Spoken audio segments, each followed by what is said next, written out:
Lige yoinim, tefillah, tzedakah, dvar Torah, Torah, tefillah, tzedakah, mavirin is what moves us, removes, but also mavir means that we are advancing. Where to? Obviously to the Geula. So now I have a question to you. Do we have to stand firm? Do we stand or do we move? What is it that Hashem is expecting from us? Why am I saying this? This week we read two Torah portions. Parshas Nitzavim and Vayelech. The name of the Parsha is encapsulating the whole theme of the Parsha. So there's a message in the name itself. Nitzavim, which means standing, but not just standing. We said this morning in the prayers, V'yatziv, v'nochain, v'kaim. V'yatziv means standing firm. Nitzavim, atem nitzavim hayom, says Moshe Rabbeinu. You're standing firm in front of God. Then the next parsha is Vayelech. He went, he's going. So, what is it that we need to do? Standing or moving forward? And this is the week before Rosh Hashanah. What does it represent? So the Rebbe says following. Although they seem to be contradictory, but really they follow each other.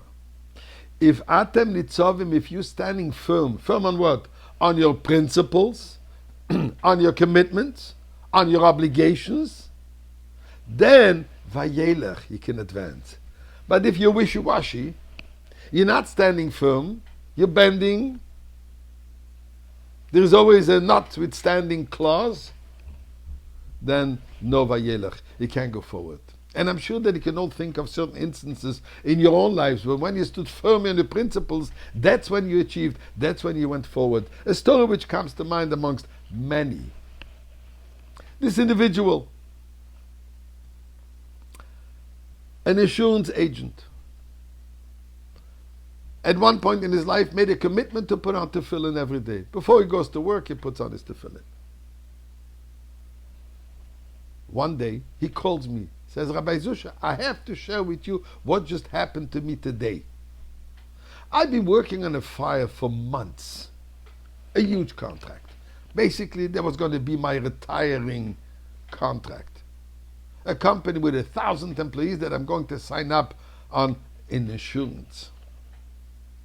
It's going to be my retiring package.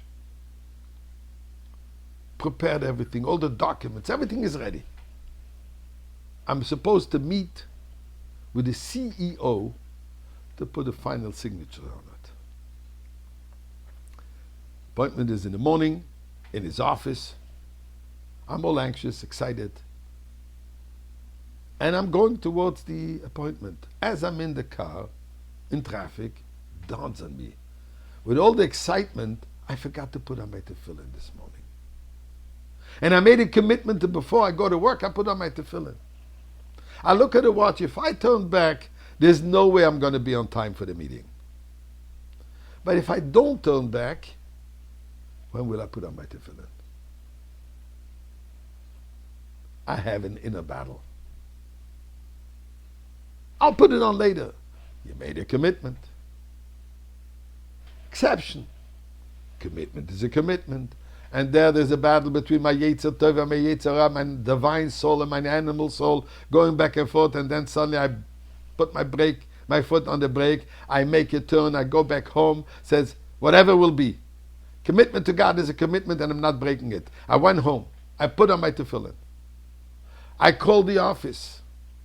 Receptionist answers, and I apologize. I will be a few moments late. Okay. I arrive at the office. Receptionist looks at me and asks me to sit and wait. As I'm waiting, suddenly I see a well-dressed man coming out of the elevator, walking over to the receptionist, saying something to the receptionist, and I noticed from the corner of the eye they were looking at me. And after a short while, the receptionist invites me to follow her to the office of the CEO.